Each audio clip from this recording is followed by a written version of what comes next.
friends, it's Sarah from She's Crafty and She Knows It, and today I'm going to show you how to make a pumpkin out of an old book. And so I'm going to be using a paperback book right here.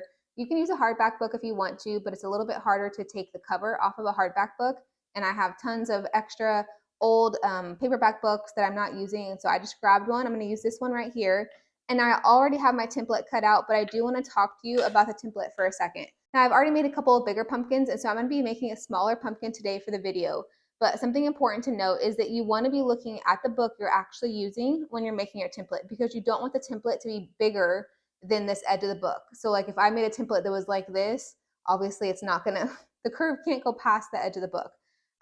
Another thing to remember is that trust me, I've learned this the hard way, is that if you make one the full size of the book, obviously once you open it, this is how wide it's going to be, is the whole width of the book. So your actual size of your pumpkin is going to be twice the width of your template. So imagine that this is what I'm cutting and it goes to here. Then once I open it up, it is this whole width. So it's pretty wide. So this is going to be a wider, short and squatty. Of course, you can make one really tall, do whatever shape you want. Another little note I want to tell you is that I made mine flat at the bottom. Hopefully you can see that really well. So instead of just making the whole thing curved, I kind of flattened at the bottom, which makes it super easy for it to sit up on a surface and not kind of topple side to side because it's too curved. So this is cardstock. If you have like poster board or cardstock, use that. It's easier to trace. So all we're going to do is start tracing. I'm going to go ahead and take off the cover. So the paperback, it's pretty easy to just kind of peel it, pull it off.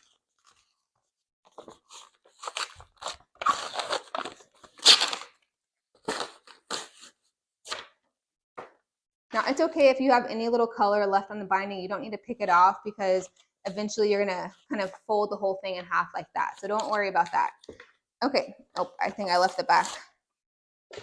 Okay, so what we're going to do is use our template just like this, and we're going to be cutting the page. So I'm actually going to do it at the very bottom, so that way there's no reason to cut one extra side. Just slide your template all the way down to the bottom.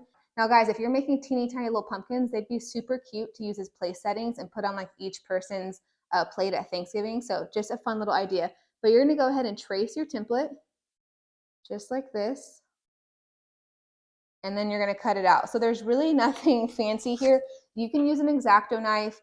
I feel like I have more control personally just using regular scissors, and I can do about 15 to 20 pages at a time. And so I'm just going to cut. Now obviously you need some good scissors. These are my best like paper cutting scissors. So make sure you have some really good paper cutting scissors. The X-Acto knife works okay, but it makes, at least for me, I'm not like super proficient with an X-Acto knife.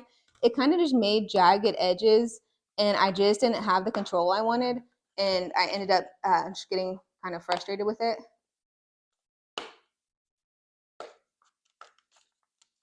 Okay, and so I've learned that for this last little bit, it's hard with the bigger long scissors that I use my little like, I think they're actually eyebrow scissors or something like that.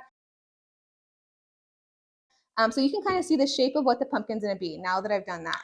So you can either leave this if you want to, or just like tear it off. I just normally tear it off like that so that it's not in the way. Now, the most important note is if you fold this down and trace it again and cut on the pencil line, your pumpkin will slowly get bigger and bigger, and it's gonna look really goofy. So do not trace it like that. You're gonna fold this over, stick your template right up into the spine again, all the way flush at the bottom, and you're gonna trace it and cut on that pencil line again. So every single time you're tracing the template, cutting on the pencil line. That will keep your pumpkin the best shape, the most uniform. And so once you start going to the pages, like I just look, okay, page 19, I flip to where it's about page 39 and know that I can cut about 20 pages. If the pages are thicker, you might have to go down, but it really does depend on your scissors. Obviously, I'm holding this a little bit awkward because I'm trying to put my hands out in front of the camera so that y'all can see better.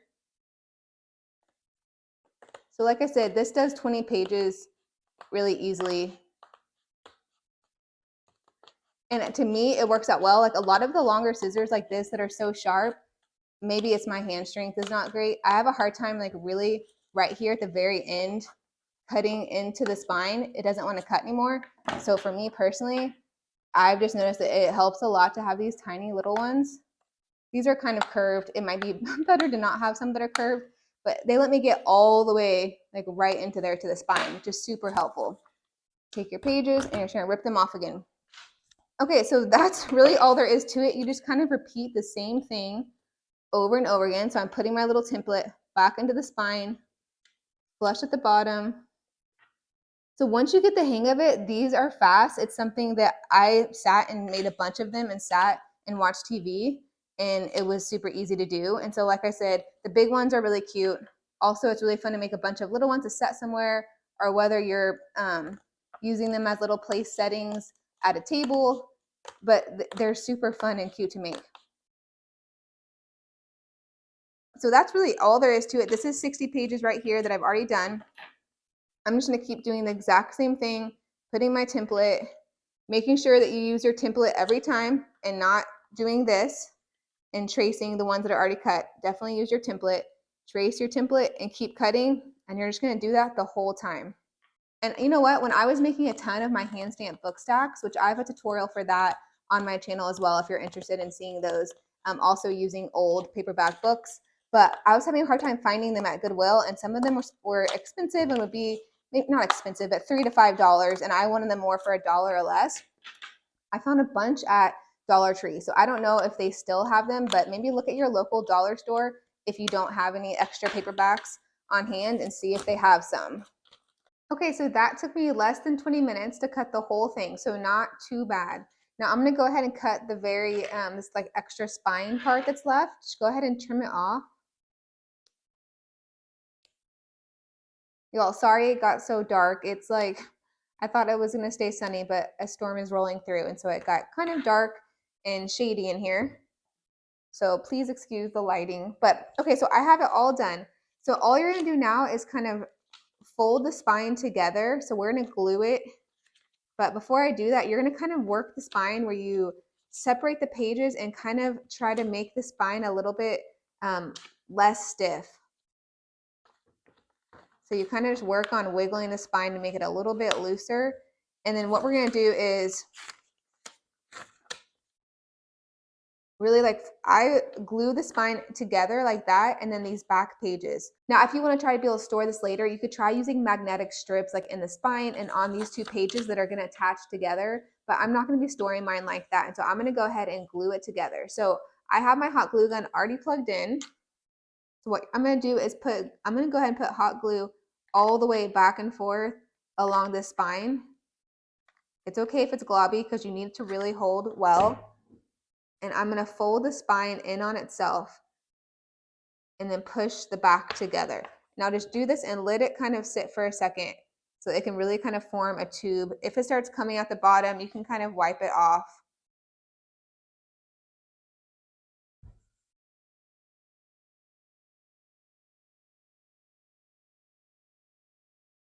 Just give it a second to cool off.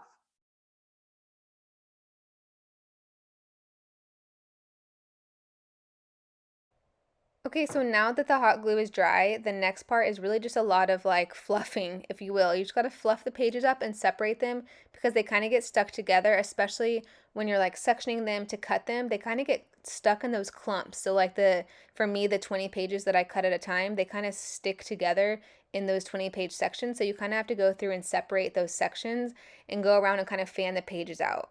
So that might mean you need to go find those clumps and kind of fold them back in spots.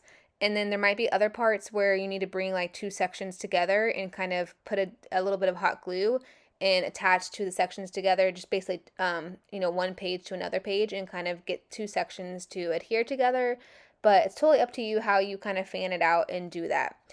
And so just a reminder, this book was over 300 pages, just to give you an idea. And I cut 28 pages at a time, and it took me under 20 minutes. So not bad at all. It was actually pretty speedy, faster than you would think for cutting over 300 pages. So just take your time fluffing it. And then once you get it good, it's good to go. You might need to like fluff it again once you get it like set up where you want it, whether that's like on your entertainment center or wherever.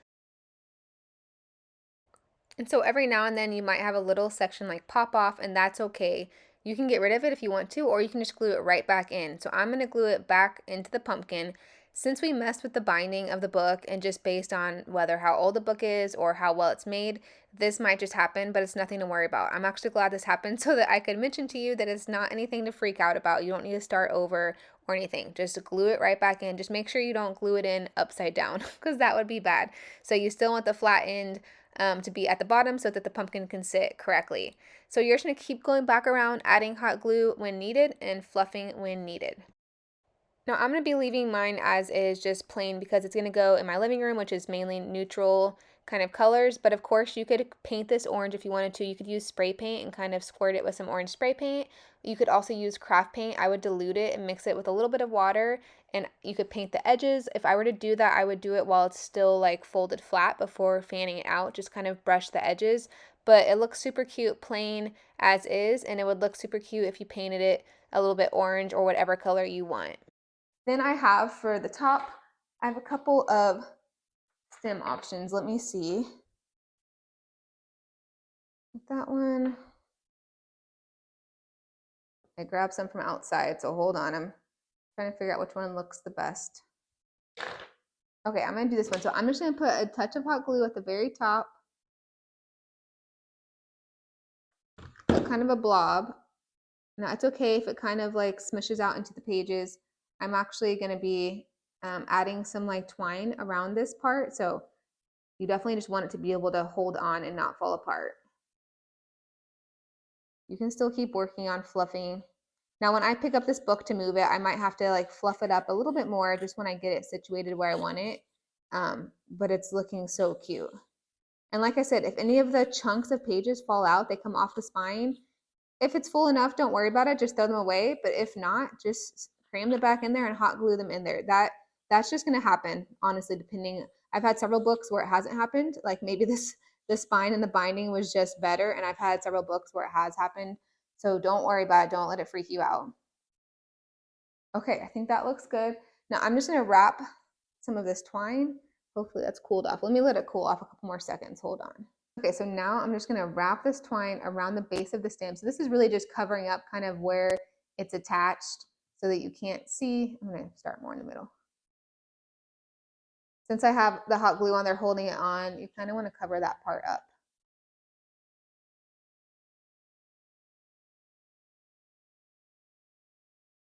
Okay, now I'm going to tie my bow.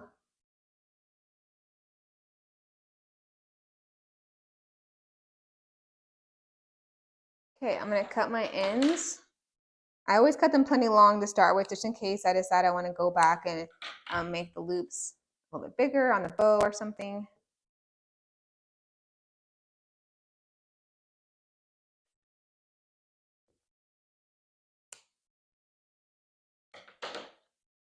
Okay, friends, so that's really it. I will link some scissors and my hot glue gun. I love this hot glue gun. It is under $10, and it's the best hot glue gun, honestly, I've ever had. And I've bought a lot of the expensive crafter ones.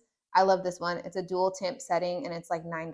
So I'll link this hot glue gun and all the supplies that I use. And then just grab yourself an old book and a little twig or something for the stem and start making some pumpkins out of old books. If you like this video, please give it a big thumbs up and make sure you subscribe for more videos. Bye! She's crafty and she knows it. She's crafty and she knows it. She's crafty and she knows. She's crafty and she knows it.